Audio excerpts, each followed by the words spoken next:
Tom Morello. Yes. He's in the studio with us. Yes.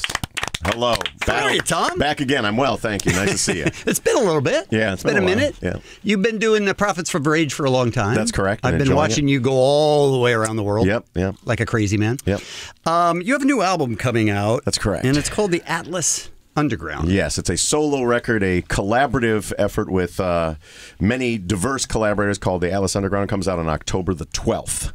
You've done a lot of different projects. You've played with Springsteen. I mean, You've done so many different things. Why did you think this is what you want to do now? Because I think every song has somebody different on it. That's correct, yeah. I mean, I've been working on this in secret for a while. It's been like a sonic conspiracy. Okay. And the idea was to bring together a diverse, from hip-hop, punk rock, EDM musicians meshed with my Marshall Stack fury with the lofty ambition of creating a new genre of music, something that combines like sort of the analog rock and roll power of my thing with huge EDM drops and the electronic wizardry of the now. How many different tracks did you try? And sometimes maybe it didn't work. Yeah. I mean, it's been a process over the years, but I'd like to share with you now. I actually need. There are so many spectacular collaborators. I actually need a cheat sheet to run them down with you. But on this record, I'm working with Knife Party, Bass Nectar, Big Boy, Killer Mike, Portugal the Man, Weathen, Vic Mensa, Marcus Mumford, Rise Against, Steve Aoki, K-Flay, Pretty Lights, Gary Clark Jr., LaKaylee 47, and the Wu-Tang Clan. It's like Mad Libs, what you just did. It really is. Your A&R has total ADD. Yeah. And if you line those up, it's really like two great haikus back to back. Yeah. It is. It's like if KROQ made a Santana album. That is not an inaccurate analogy. Yeah, you could use it on the record if you want. It's like the underground, it's already on the business cards. It's the underground badass version of that Santana album. Record, yeah. Now, are these just people that you run into during the course of your? No. I mean, on this job, I'm on this record, I'm the songwriter and the guitar player, and I'm also the curator. Okay. And the idea, I had a really like sort of North Star guiding me was this new kind of music, but then like I know Wu-Tang Clan and Marcus Mumford and I've been friends for some time. Right. Gary Clark Jr. and I have known each other, but the Knife Parties, the Bass Nectars, the Steve Aokis, who you might be surprised to find, like I was, are all huge Rage Against the Machine fans. Everyone is a huge Rage Against the Machine fan. But don't be ridiculous. Well, that's kind of you. Yeah, that's not reflected in the Spotify checks, but it was. I sought these people out specific. I was never a fan of EDM music. To me, it always felt like Italian taxi cab dross, and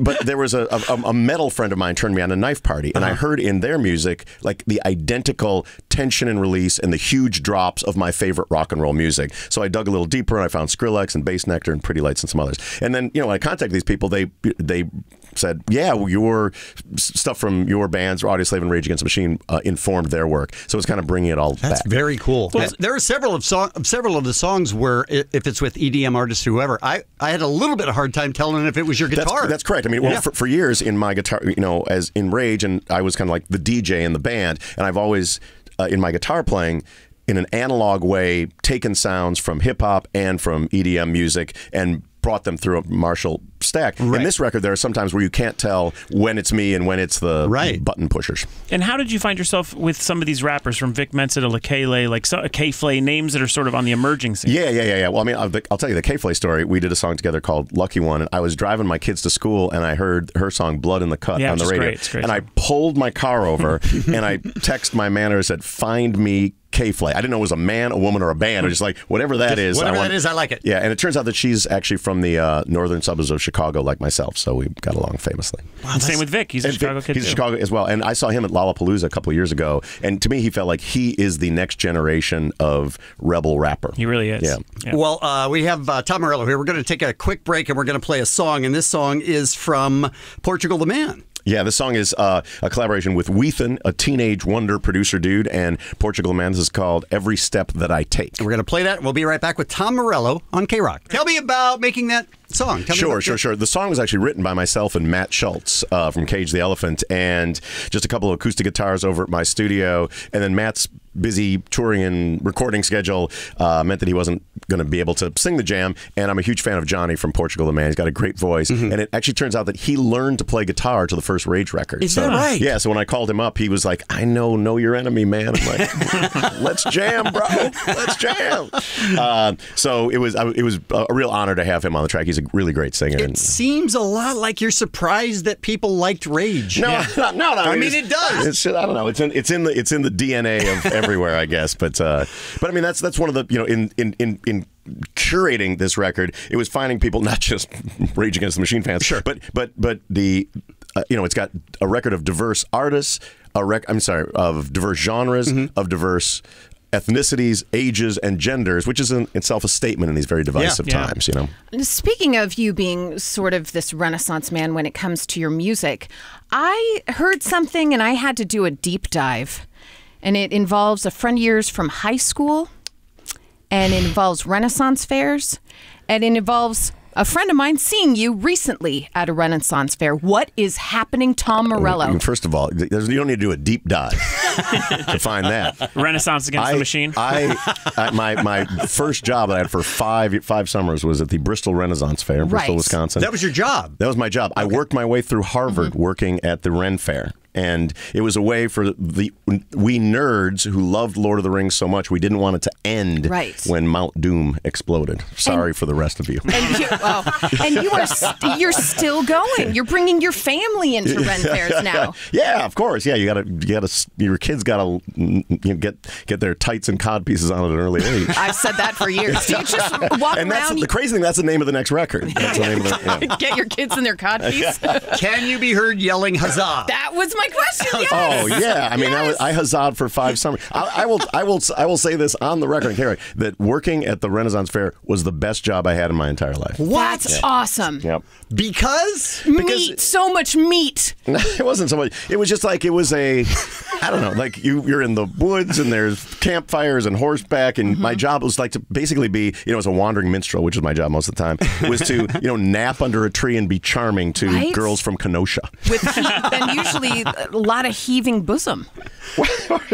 I don't recall. But that is funny that the Renaissance Fair was his favorite job ever, and he toured with Wu-Tang Clan in like his early 20s. Yeah. That may make some of you cool kids like rethink the Ren Fair. That's what I'm saying. Yeah. He's going to sell out the Ren Fair from now on. Everyone wants to go. Yeah. You go and you take your kids now. Yeah, absolutely. They love it.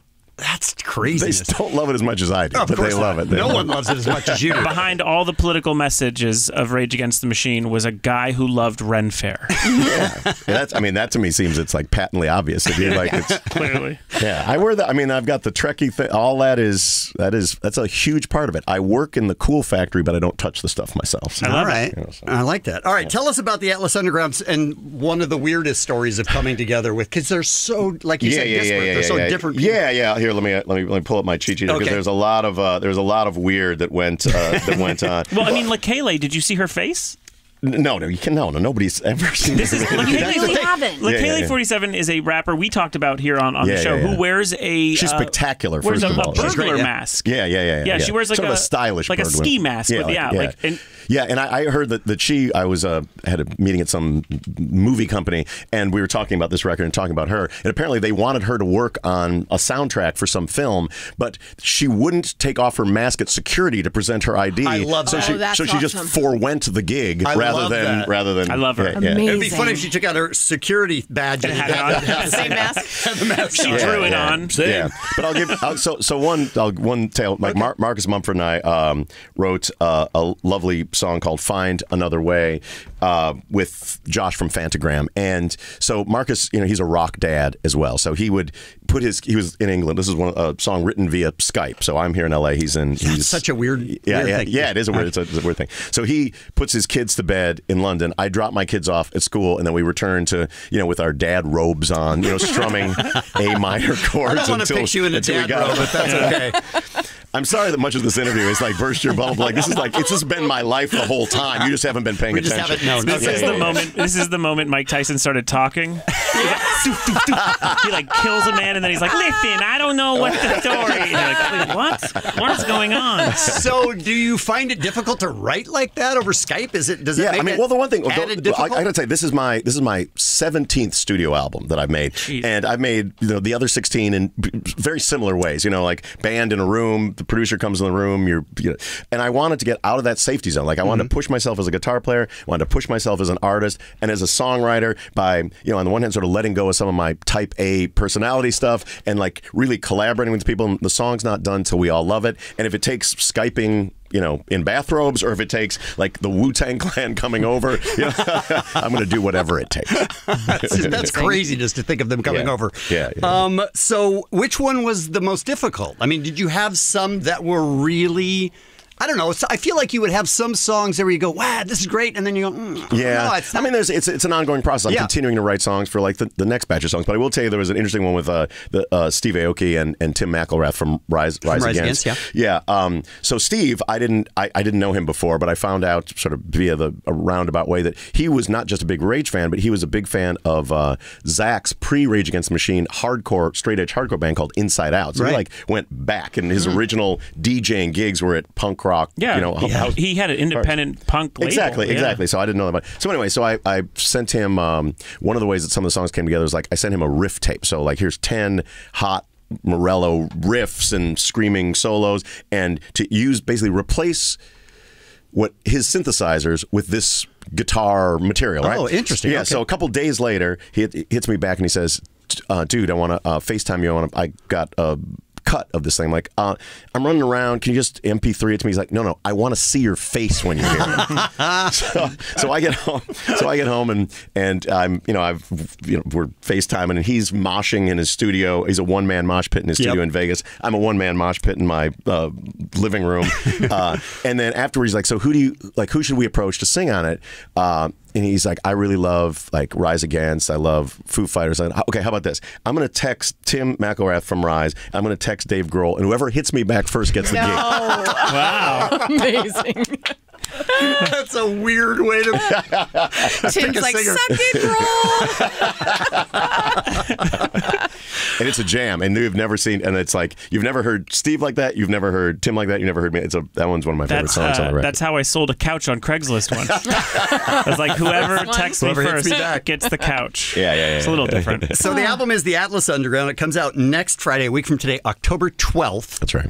And are you going to continue this? Have you already? Yeah, absolutely. Are you already reaching out to other people? Yeah. I've got some about half a record's worth in the can already, and I just love this process. I'm going to continue it. Also, I'm on a little like promo tour thing where listening party where people get to hear the record before it comes out. I spin yarns of Ren fairs, etc. and whatever, and then I shred my ass off. Like it's like give the people what they want. Just sit there like with just ripping. And then in 2019, I'm going to do an Atlas Underground tour. Which I was going to ask if I'll be back for that one because it's going to be a pretty interesting thing. Sean Evans, who's the artistic director for Roger Waters' The Wall and Us and Them. Cool. We're putting together something that's going to be pretty exciting, seems like that non-conventional. Would be almost impossible to get everybody's schedules to work. Yeah, that's the idea. It's to make such a wonderment of an evening that you will not miss anybody. That's very cool. That's crazy. All right. The Atlas Underground comes out next Friday, October 12th.